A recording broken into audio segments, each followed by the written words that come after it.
Hi, welcome back to the Bobcat O'Reilly Show. All right, cut the bullshit. Um, Moving on from Jeffers. Well, actually, I did Ghost Books last, but literally, I'm moving on to Mr. E. Cummings. This is obviously a reprint of one of his books called Is Five. I'm not sure exactly what the Is Five means, but it was originally published in 1926. On the assumption that my technique is either complicated or original or both, oh look, maybe you'll point to it. The publishers have politely requested me to write an introduction to this book. At least my theory of technique, if I have one, is very far from original. Nor is it complicated. I can express it in 15 words by quoting the eternal question and immortal answer of burlesque, viz. Would you hit a woman with a child? No, I'd hit her with a brick. Like the burlesque comedian, I am abnormally fond of that precision which creates movement. If a poet is somebody, he is somebody to whom things made matter very little. Somebody who is obsessed by making. Like all obsessions, the making obsession has disadvantages.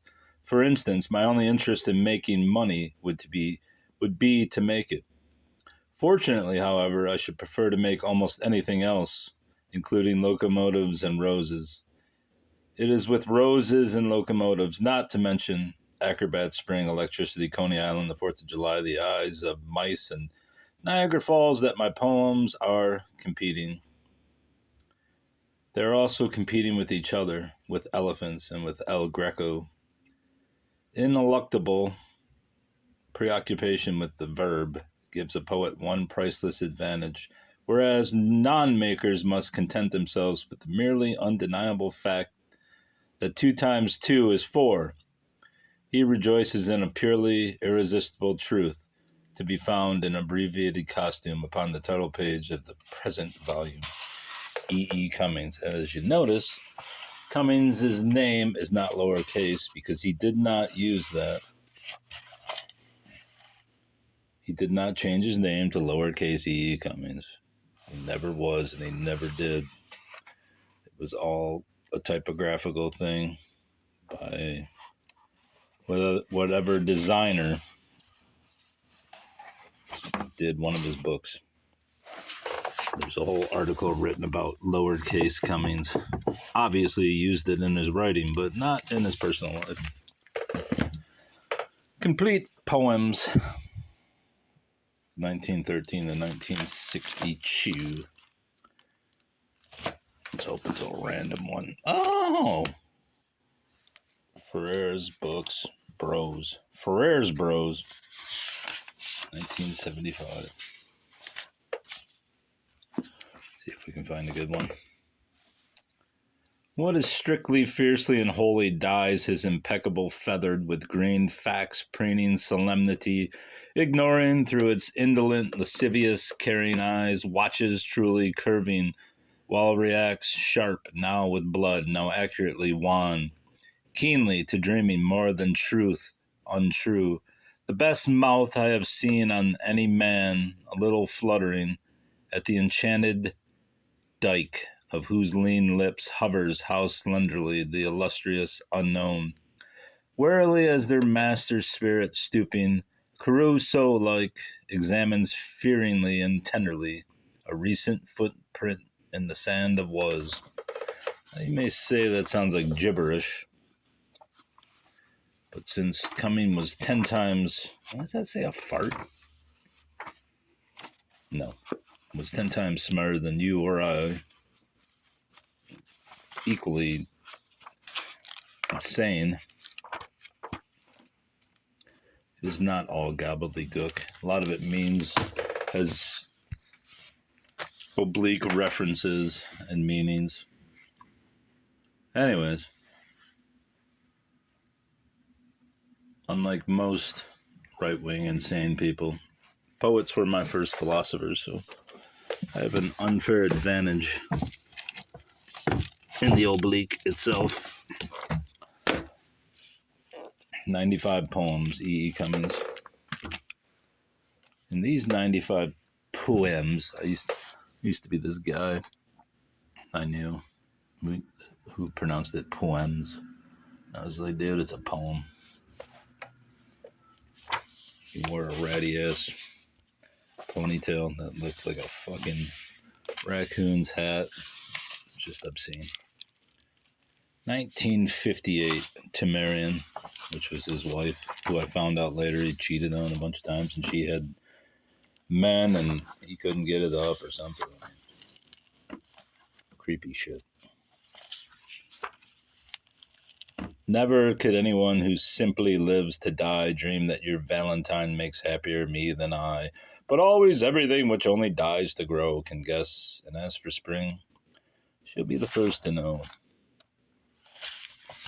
His later stuff gets a little more sappy, shall we say, as his pecker strength began to deteriorate. A total stranger one black day knocked living the hell out of me, who found forgiveness hard because my, as it happened, self he was.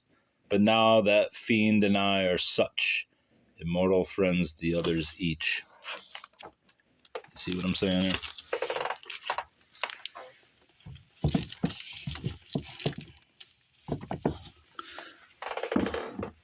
One times one.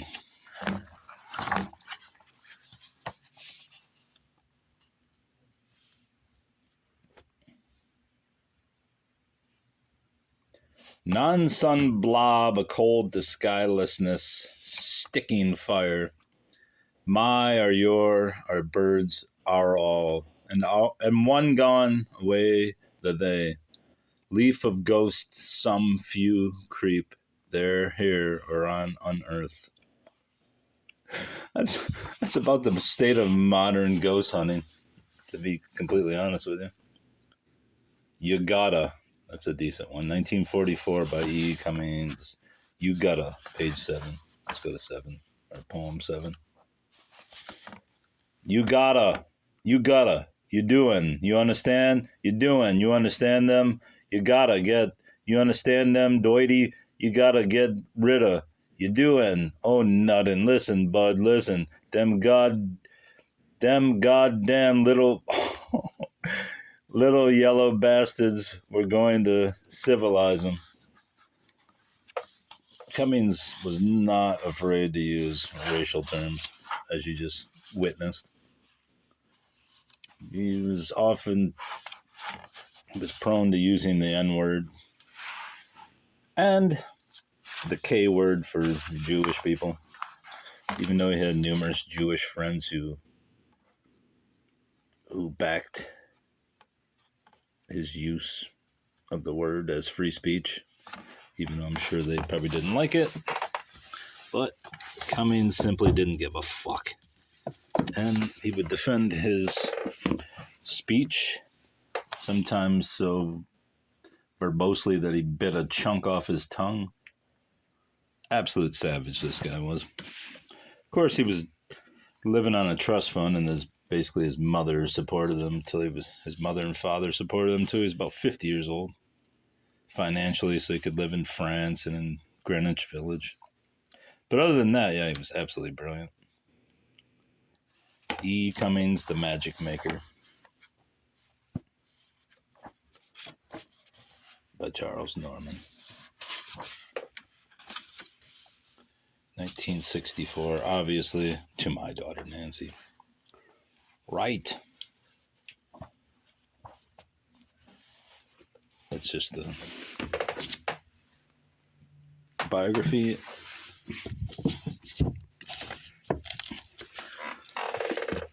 Most of Cummings' poetry books sold in literally dozens. And he didn't make much money off poetry until later on in his life. This book, however, was extremely successful. As a young man fresh out of World War One.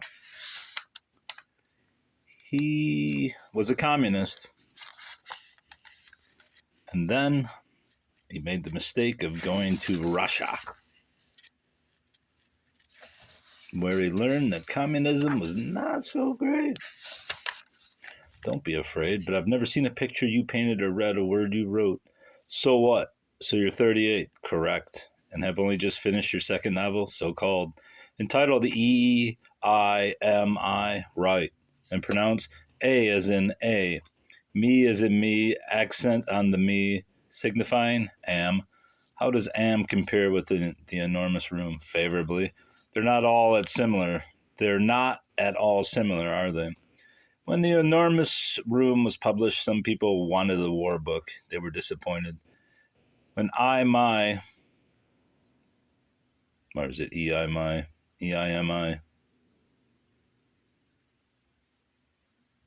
was published, some people wanted another Enormous Room. They were disappointed. Doesn't The Enormous Room really concern war? It actually uses war to explore an inconceivable vastness, which is so unbelievably far away that it appears microscopic. When you wrote this book, you were looking through war at something very big and very far away. When this book wrote itself, I was observing a negligible portion of something incredibly more distant than any sun, something more unimaginably huge than the most prodigious of all universes, namely, the individual. Well, and what about AM? Some people had decided that The Enormous Room wasn't a just war book and was a class war book. When along came EIMI, aha, said some people, here's another dirty dig at capitalism. And they were disappointed. Seek. Do you think these disappointed people really hated capitalism? I feel these disappointed people unreally hated themselves. And you really hated Russia. Russia, I felt, was more deadly than war. When nationalists hate, they hate by merely killing and maiming human beings. When internationalists hate, they hate by categorizing and pigeonholing human beings. So yeah, he didn't like Russia. He found that Russia was a terrible shithole.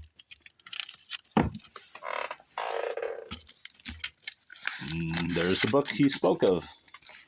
I guess it's called EIMI.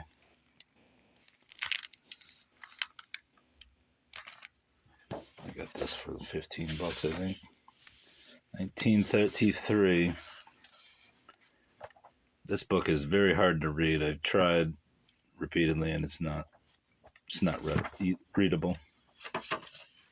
Even shut seems to be the verb, gent of lower. Yeah, I mean, then he goes and he was proficient in French, and obviously I'm not, so I won't even try.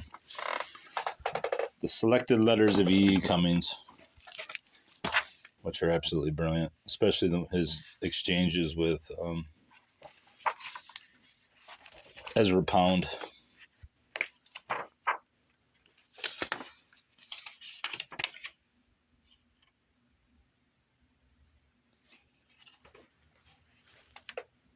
Cummings considered himself a painter, and his poems were basically word painting.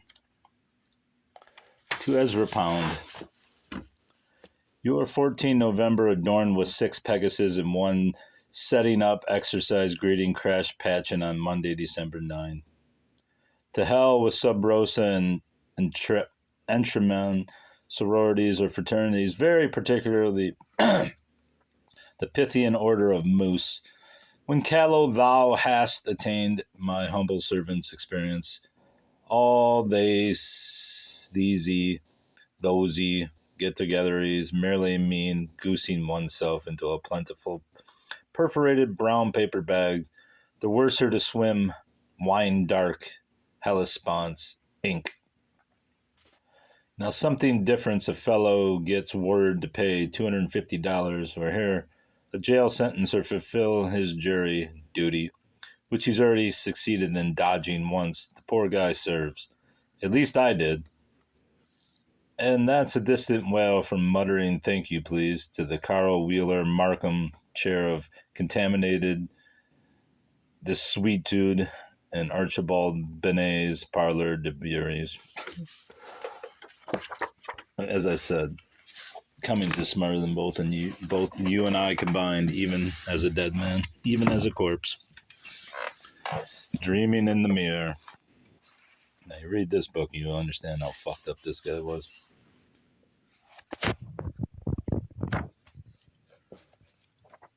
His relationship with women often ended bad, and half the times they were his wife's or his friend's wife that he was having an affair with, and then he tried to commit suicide, and then his daughter was raised by another dude, and then he finally got her into his life, but was too much of a prick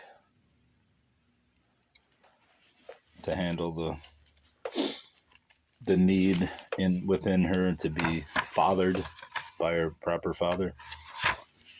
Gail, the prophet says of giving, you give but little. Shut up, Gail. Hey, look, the guy's name is Bob. Bob knew he didn't want to read that bullshit.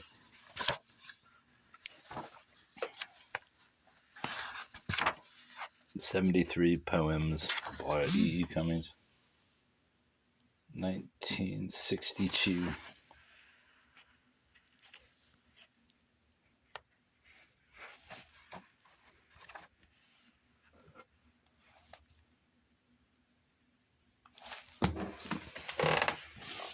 Admittedly, Cummings deteriorated his last few books to sentimentality, but whatever, he was getting old. The sky was candy luminous. 315 of Cummings' most appealing poems captures his high spirits, his tenderness, his wit. It's hard to resist a poet who writes, I'd rather learn from one bird how to sing than teach 10,000 stars how not to dance. Miracles are to come. This is a compilation from 1977, Marion Morehouse Cummings' late wife.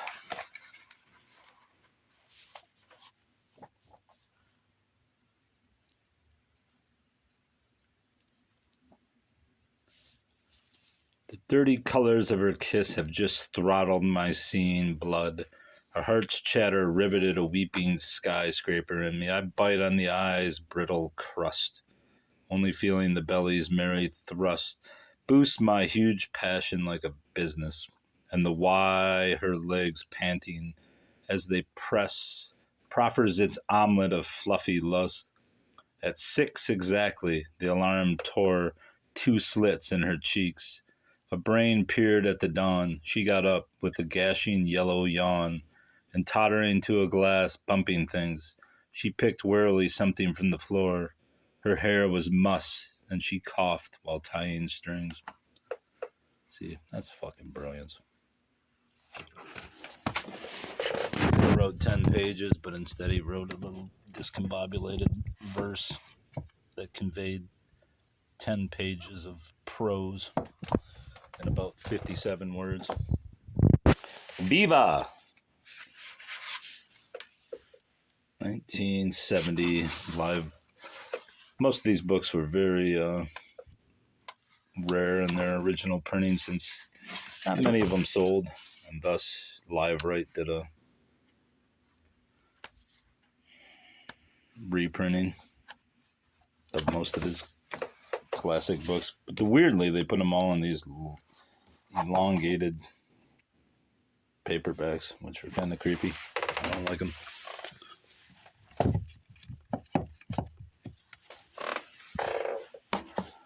Another one of these elongated books. This one, I believe, is a Greek letter. It's pronounced Kyrie, even though it looks like Zape. And it is a salutation. Or at least I think so, from my recollection.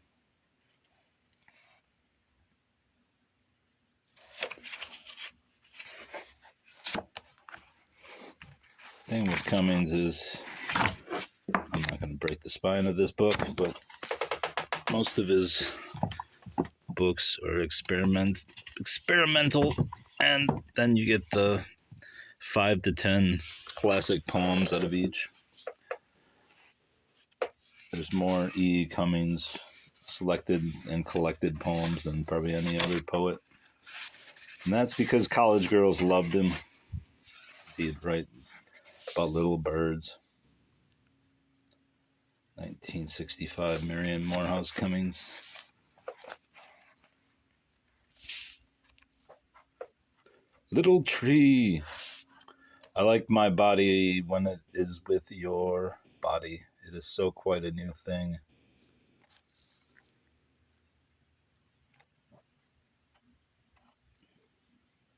I love this shadow that I have from the phone. Ladies and gentlemen, this little girl with the good teeth and small important breast. Is it the frolic or the century whirl? Don't remember that one at all. Another E.E. Cummings. Edited by Richard Castellanets, who I don't know if he's still alive, but he himself was a poet and a writer. See, look at that. You probably don't want that in your vocalized in your YouTube video. She smiled. She was too full of bud and sif to be pretty, even at a distance. These made her only beautiful. Now, as she laid her 5 fingers on the unwhite, stiff cloth, I breathed. With her sat a stiff I'd seen before somewhere or other. Her pimp was watching from the bar. Her eyes went limp and big. So blaming big it was AF. And hungry. So, he says to me, girlie, he says, you're all in from them rye highs. Cut it. I give him a glance, and I say, John? I says, my spine scuttled, fed by pale, curly memories. I started half to rise, and the curtain of the booth was drawn. This marvelous Petrarchan sonnet was uncovered by Richard S. Kennedy among Cummings' unpublished manuscripts. The classical form frames an ugly scene and fragments of dialogue. Anyway, it's just another compilation of poems. And Castellanets, at some point in the oily 2000s, I had a small literary magazine, and I was working on another literary magazine which was a national one, which I had access to people's addresses. And I borrowed some and got Castellanets to submit. And then at the time, a girlfriend was helping me edit this literary mag, even though I was doing 99% of the work. And somehow she lost his manuscript. At least I blamed her, because I always kept them in a certain spot so they wouldn't get lost. And she liked to read them, and who knows what she did with it, but I tried to get him back. And he ignored me after that, after I published several of his pieces. 50 poems, E. Cummings.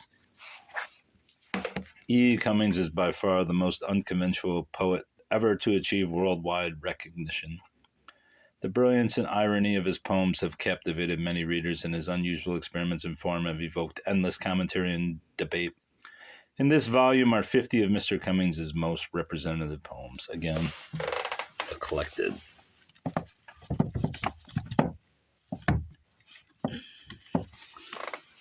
No thanks, E. Cummings.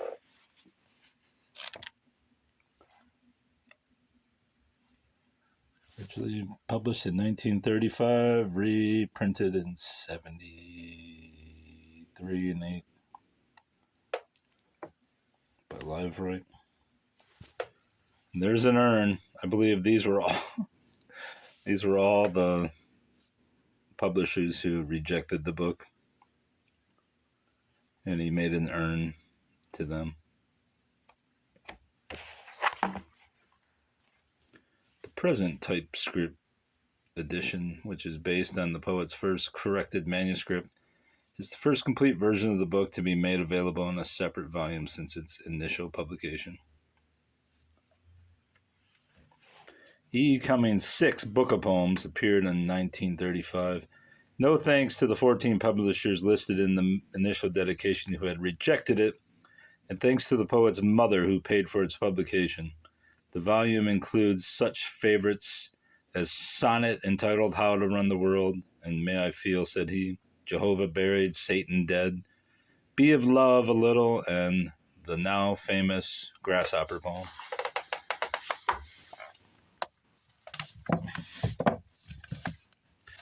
There's Castellanos' books. And then lastly, not leastly, the E. Cummings Reads, a poetry collection. Just cassettes, which at the time were the only thing available. Now they've been replaced by MP3s and CDs, but back in the day, that's all you could get. I don't even think there was YouTube at the time. And that's your Cummings review.